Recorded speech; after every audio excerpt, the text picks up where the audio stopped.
After 90 minutes of football played in the new stadium there in Kigali, Rwanda, the Super Eagles managed to escape with a draw. At many times we could have gotten opportunities to score, and indeed we did get opportunities to score. But also the Rwandan team did not come to that pitch to play. They came to that pitch for serious business. And more than twice, Stanley Wabal, our wonderful goalkeeper, saved us. I still have Olani Yapampa here with us. And it ended 0-0 in Kigali. What went wrong for the Super Eagles? Why couldn't we score? Well, I wouldn't say something went wrong for us. I think we just couldn't, pick a marker, and we're quite profligate. We had several chances for us to kill the game. I mean, it could have been done and dusted. We could have been through in the first half. Had it been the goal that was disallowed stood. Lukman also had another chance, which was quite beautiful. Boniface had his effort eat the woodwork. Let's talk about let's pick it like beans, and then separate the good from the bad. Let's talk about that goal, that Lukman goal. I mean, don't speak like a Nigerian, speak like a football fan. What was wrong with that goal? Well, I think the referee blew the whistle before the goal, but at hindsight, I believe that goal should have stood. The reason given for disallowing the goal was that a foul. It was a foul on the. But was that a foul? Shemi Ajayi. I mean, they were both tossing themselves in the box, but I didn't think Shemi had anything to do with the way the Rwandan defender fell in the box. But in the wisdom of the referee, he decided that was a foul, and the Lukman goal didn't stand. So you think it wasn't meant to be? I believe that the goal was good enough to stand? I believe that goal was legitimate. Okay. It was a well-taken goal, and it's unfortunate that at this level of the qualifiers, we don't have the VAR. I mean, to check. The VAR will have done justice to whatever biases we have. But I mean, the game is the game. We have to deal with it. And all right, let's talk about Victor Boniface. Yeah. X-ray his performance this time around and compare it with what happened at the weekend. I think it was a better performance. Had some flashes, still couldn't hit the mark. Was quite unlucky that his effort in the woodwork. Was very entertaining as usual. He's very flamboyant. He's not the type of striker that you always. Limited in the box, drift wide, drift left, come to the center to receive the other boys. To receive the ball. And in the 45 minutes that he played, I think he did fairly well than his appearance in Uyo. I think it was a better performance in terms of the chances we created. I mean, ironically, we didn't create too much chances against Benin Republic. We scored 3. Now we had chances. We had plethora of chances. Ademola Lukman, even Osimhen when he came on. I mean, Victor Boniface. Several chances from the players, but we just didn't get that ball at the back of the net. And you have to give kudos to the Rwandan goalie. Yeah, it was very good. Had some fantastic saves. He was fantastic. And I believe that if not because of the yeoman's job that I did, we could have ended with 3 or 2 goals to the good for the Super Eagles. Let's talk about Stanley Wabal now. I mean, saved us at some point, and it simply did what a Stanley Wabal could do. I mean, saved us about 3 or 4 times when you would have thought, oh my goodness, this was a goal. Especially towards the end of the game. Stanley Wabal. Yeah, I had an assured performance. Myself, for the few times that I was called to action, I think he didn't have too much to do. Like you mentioned, he saved us, especially that last minute save that he made outside shots coming from the Rwandan. But apart from that, dealt with the dead balls that it was thrown at him. Whenever he scored into action, he had good answers to those questions. Didn't have too much to do in terms of compare that to the Rwandan goalie. And once again, I mean, when you have your goalkeeper well assured in his box and didn't have so much of action to do, you tend to really overlook that. But if you look at the game critically, you would realize what an asset Stanley Wabal is. The few times he also picks out some players, especially in launching at the counter-attack, which most times, leaded to goal-scoring opportunity that we didn't take. But I would, once again, it proves to be why Pesero, took a gamble on him and took him to the AFCON, and of course, gave a good showing of himself. Very quickly, Ademola Lookman, was he our best player on that pitch today? Yeah, obviously, by a mile, did everything right, apart from scoring.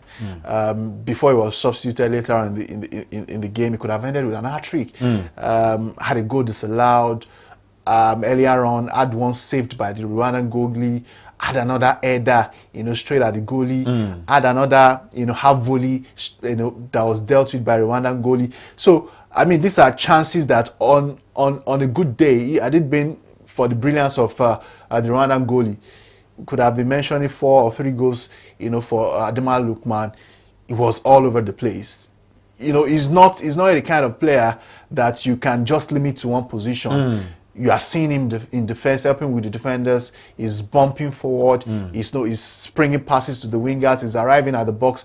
At the end of most of these, crosses, and once again, he's turning out to be a good asset since he's making his debut under Stanley Wabal in 2022. He's been, firing from all cylinders. Unfortunately, he couldn't just cap another brilliant performance with the goal this afternoon. All right, the middle of the pack, Wilfred Ndidi and Tom Bashir. I mean, what can you say about their performance today, especially their combination? Yeah, silent game for both players. Dele Bashiru had his decent shift. Of course, he helped attacking wise, bumping forward. Most times, sometimes also arriving in the box to take chances. Ndidi tidy as usual. His role is very, very pivotal because he's, the shield between the defense and, of course, he has to restart the attack whenever he gets the opportunity. So he put in his decent shift. The extra on them might not be that huge because of what Ademola Lookman did this afternoon, and some couple of other players that also, give a good showing of themselves. After 45 minutes, in came Victor Osimhen. Yeah. A couple of chances, especially that last header in the last few minutes. But, I mean, how do we grade him? I mean, yes, you mentioned the header that was saved. Apart from that, I didn't see too much of him. Yes, he had his presence in the box.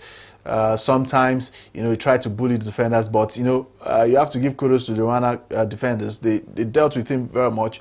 Whenever the ball drops in the box, you have like 2 or 3, defenders on him, trying to, bully him out of a position to make sure that they get the ball off him. And like I said, it was a very decent showing. Not too much of highlights from his side. Compared to Benin Republic when he came in 8 minutes later, got a wonderful goal. But in all, it was a good performance. I mean, you have to put into context where we're coming from and how far Gabon has done with this team. All right, 2 games, 6 points. I mean, 4 points out of a possible 6.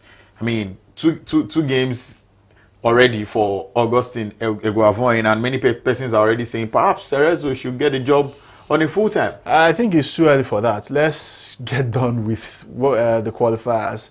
Then we'll see what happened afterwards. He's not new to the job. Yeah. Many people don't really understand how far he's been with the Super Eagles, most times on interim basis. And the few times he's been called upon, if you look at his numbers, the numbers are not entirely poor. They're not 22 games, 15 wins, just 4 losses. For a manager that most times comes in, to whenever we need help. But the bad side of his profile is that at those critical moments, when you expect him to grab the opportunity, he falters. Case in point, the World Cup qualifiers, where the Nations Cup against Tunisia, the Nations Cup as well. Not that game. So I mean, it's just unfortunate, but he's done a good job all around since in the 2 games that we've seen of the guys. All right, very quickly, the entire Super Eagles performance, not just today, but even against Benin Republic. I mean, they were coming from a very, very bad place. Yeah. With Fini the judge and, the catastrophe, the chaos, the fact that our World Cup qualification process was looking like it was going into the bin.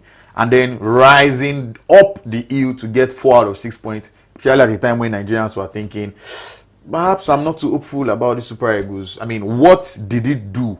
What did Cerezo do with that team that we didn't see? Well, I think the most important thing that is done is not to rock the boat. He's been saying the good things, and I think he's got also some good hands that have formed the consortium. I'm talking about the Remo Stars coach, and Daniel Legumodede, the other Fidelis Ilechukwu, who won the league with Atlant. So these are guys that are deeply rooted in the Nigeria Professional Football League. So the experience will come to bear, and I believe that the coaches know the task. Rangers. The Rangers, I beg your pardon. Yeah.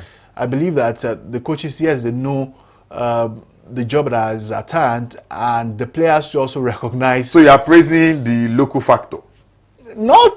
Yeah, you have to give credit to them. I mean, it's a consortium. We've seen this before. Not Cerezo alone. You don't think the brilliance of Cerezo was what made that team stand out? You think? See, Cerezo will always be Cerezo. If you've been following his team while even he was coaching at Eyimba, he plays that attacking football.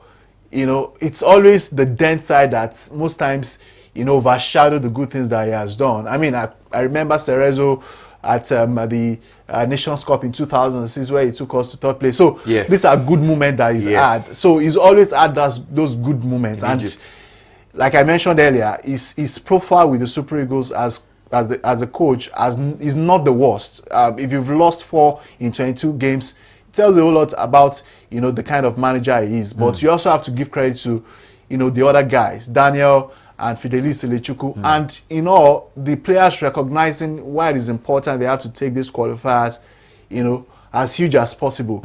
They have their images dented already because of what happened with Finidi and how we started the World Cup qualifiers. But being that as it may, we are the Super Eagles. I mean, if you look at the group, we have Libya, we have Benin, we have Rwanda. On a good day, we should be qualifying easily. But it's football.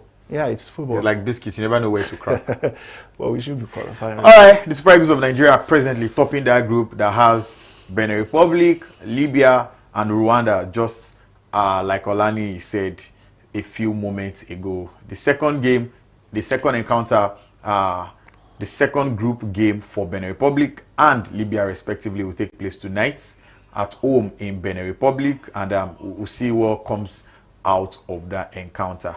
We are supporting Guinea this time though. Perhaps you can get a draw, and not win, so that you can still very much stay on top of that encounter. Thank you very much for being a part of this package. Thank you very much, Solani Apampa, for blessing us with his presence. And of course, perhaps congratulations are not exactly in order for the Super Eagles, but if you look at the fact that we played 2 games and we got 4 points out of a possible 6, you say very, very big thank you to Augustine Cerezo Egboavoin for taking us out of the shackles of football bondage and lifting us up once again, especially after what we experienced in the days of Fini the Judge. It was hell on earth. Thank you very much for being a part of this package. My name is Shegun Odwayo, and on behalf of the entire production team, I'm saying thank you and God bless you. Bye for now.